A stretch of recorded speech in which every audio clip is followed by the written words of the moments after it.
Hey there, I'm Ian Douglas. I'm the author of the website techinterview.guide, and I'm here to help people with career advancement and interview preparation. My live stream on Twitch covers topics such as company research, how to build resumes and cover letters, applying for the job, getting through interviews, and what to do during negotiations. I've coached thousands and thousands of people over the years to get jobs at the biggest tech companies in the industry, and I'm here to help you too. The following episode is taken from a longer live stream event and may contain interactions with other people in chat. Check out the end of the episode for more information. Let's get to it. We had a question show up in chat asking, is it possible to get back into a less senior role after being out of the market for 4 years? I think that's a good question. If you've had any kind of break from the job market for whatever reason, whether it was the pandemic, if you wanted to take some time off for family, if you needed to take time off for any kind of reason, it's none of the other company's business why you necessarily took that time off. In some cases, it's illegal for them to ask. They're going to be curious about what you did over those 4 years.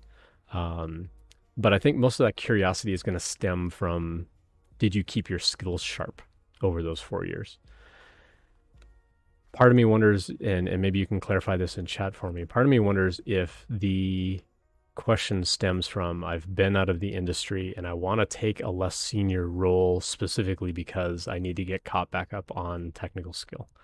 Or a lot has changed in 4 years. Everybody's using AWS now and I need to go study up on that. And so I'm maybe not going to qualify for a senior level role because I don't know AWS, just as one example. I would suggest though, if you've held a senior level job, I think you could get back into a senior level job. It's like, you don't have to know everything when you go get a job, especially, even when you've been out of the market for a while, getting a new job, you don't have to know everything. You don't have to remember everything. I think it's still possible to go get a senior level role without worrying too much about that 4-year break. Now, if it was a 4-year break and you literally did no other technical work of any kind whatsoever, then I think it would be a little bit trickier to convince a company to bring you back in at that senior level. Again, they're going to want to know, what have you been doing over those 4 years?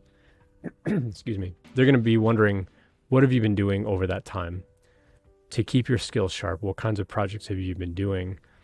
Why is that particular company going to be interested in you coming on their team?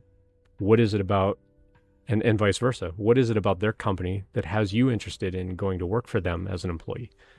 These are questions that are going to come up. Looking through chat, no tech work really exactly. You want to refresh your skills, a lot has changed. So I'm willing to just go for less pay and then train, but I find it hard with the recruiters. They heard I was a senior and then they shoot for the senior level role and you were a failed entrepreneur. Okay, so I got thoughts and ideas here. I love the fact that you took a chance and it's okay that you failed. As a hiring manager, I would look at that and go, sweet, all right, let's bring you back in. I did that myself to a degree. I quit a full-time job and I went into full-time freelance work. My wife was also working. We had health benefits from her job. And so it wasn't a risk to kind of like where we were as a family at the time. But taking time away from a tech job in order to try your hand at entrepreneurship, I think is fantastic. So kudos to you for taking that risk, even though it didn't work out. But you took a 4-year time off from full-time work to try to work on some sort of startup. And I think that that's a great idea. Having that story to tell, I think, is still a compelling way to show your value to a company. And again, I don't think you necessarily have to take a lesser role. Even in my role, like I've been doing development work professionally for 26 years, off and on, a few management roles here and there and a couple of director roles here and there. But I've always been really hands-on with tech. Even during the couple of years that I spent in management and director level roles, I was still finding some way to code.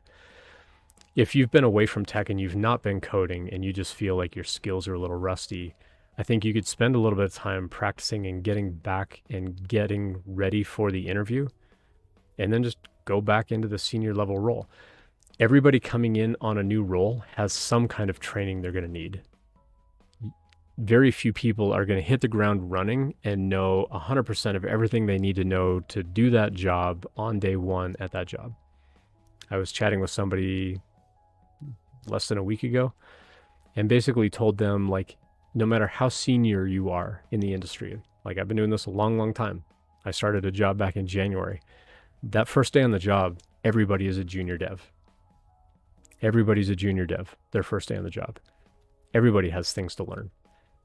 If you, and so kind of going back to the example that I had earlier, if you don't have experience in AWS and that company does a lot of stuff on AWS, you don't have to go learn AWS in order to go apply for that job.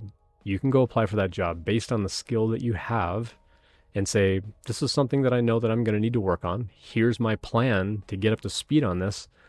Over my first 90 days on the job, I'm going to be studying, and I'm going to aim to get my like AWS architect certification or something like that. Or like there's a couple of like kind of entry level certifications that you can get. And just let the company know, like, that's my plan to get up to speed. I'm not going to be an expert in that, but I've got all these other skills and all this other experience that I'm bringing, and I'm going to bring that to the job. And I'm going to learn AWS while I'm here. I think most companies are going to be fine with that. Now, if it's like an AWS architect job and you don't have that skill, I would question, why are you applying for the job if you don't have that skill? But if a recruiter reaches out and they say, hey, we think you'd be a good fit for this, even if you say like, I really want a lesser role, companies feel weird about that. They're like, well, if we bring you in at that intermediate level, are you going to turn around and leave as soon as you find something else as a senior level? I think it's okay to reapply as a senior dev and then just get back up to speed on what you need. If it's a question, though, of am I prepared enough to go even interview, then that's entirely different. Like, can you sit down and do like leak code problems? Can you sit down and talk about behavioral questions? Can you sit down and actually do like a small project in some programming language? If your programming skills are rusty, then I would say you're going to need to focus some time on that. But yeah, even though a lot of architecture and advancements have been made over 4 years, you don't have to go become an overnight expert on any of those things. I would say be confident in what you know and the projects that you have done. Speak about that experience. Speak about the other experience about running a business and what you worked through to try to get that business up and running and how that brings value to them as a business because of who you are. This is like, you get all that as a package deal. If you hire me, you get all of my skills, you get my failed entrepreneurship, you get all of that coming in. And they'll make the assessment of how well you're going to fit in based on the need that they have on the team. More follow-up in chat. I feel like I'm a good learner, so I know if I got the opportunity to learn on the job, I'd do great. Exactly. Everybody's going to do fine on the job once they're there and you're working in those technologies every day. I guarantee even the people on the team that know AWS really well, they're still going in and looking up documentation. They're still hitting Stack Overflow. They're still Googling those answers. You don't have to be an expert. You know what you know. You don't know what you don't know. Their job is to figure out whether or how well you fit in on their team based on those skills and the background and what you talk about during those interviews. So I would say stay at that senior level. Don't take a step backwards. You don't have to take a step backwards in your career to take a lesser role in order to like get back into tech. I just want to work for the tech stack differences. Tech stack differences exhaust me. Investing the time and energy in learning in a specific stack is exhausting. Without knowing I'll have a job in what I'm learning, it can make me dizzy. Jumping in and out of stacks to match a job direction that looks appealing one day versus the next opportunity that has a different one. That goes off on a little bit of a different theme here.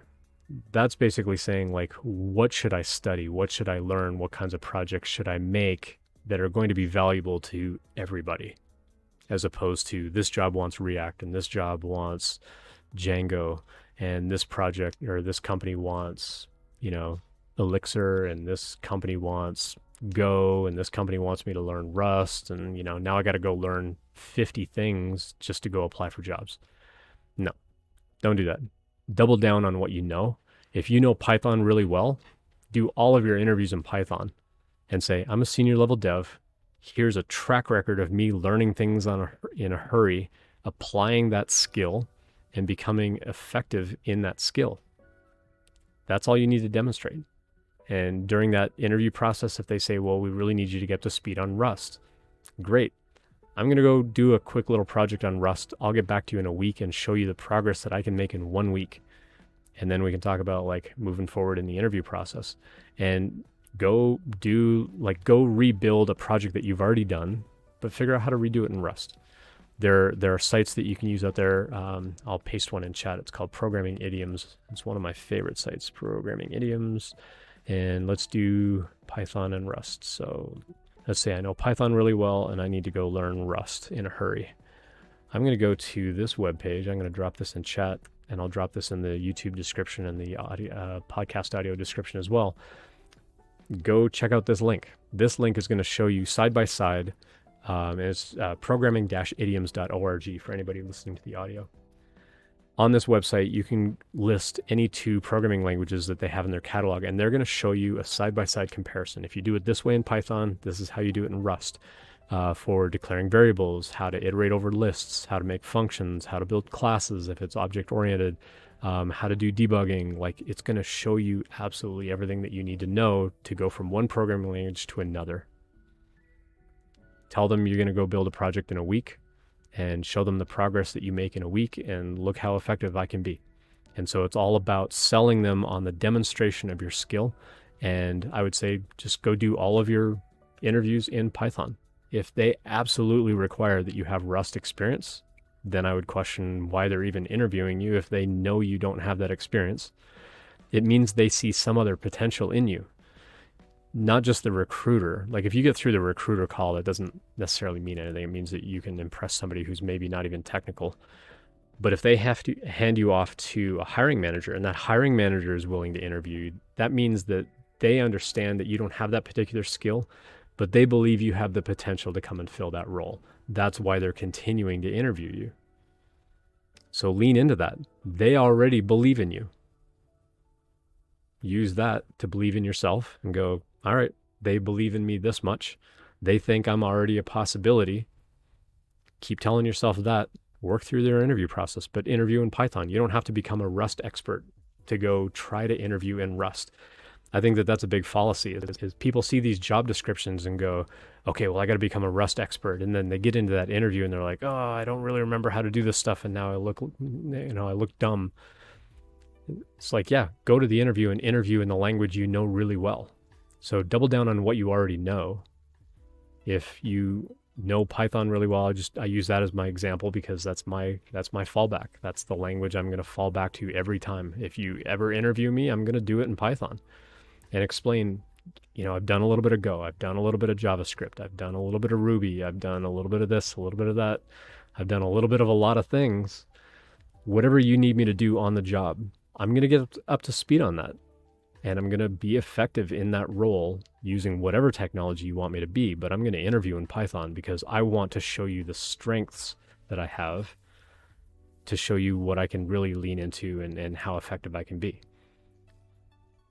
If you want me to learn something else, I'll go learn something else.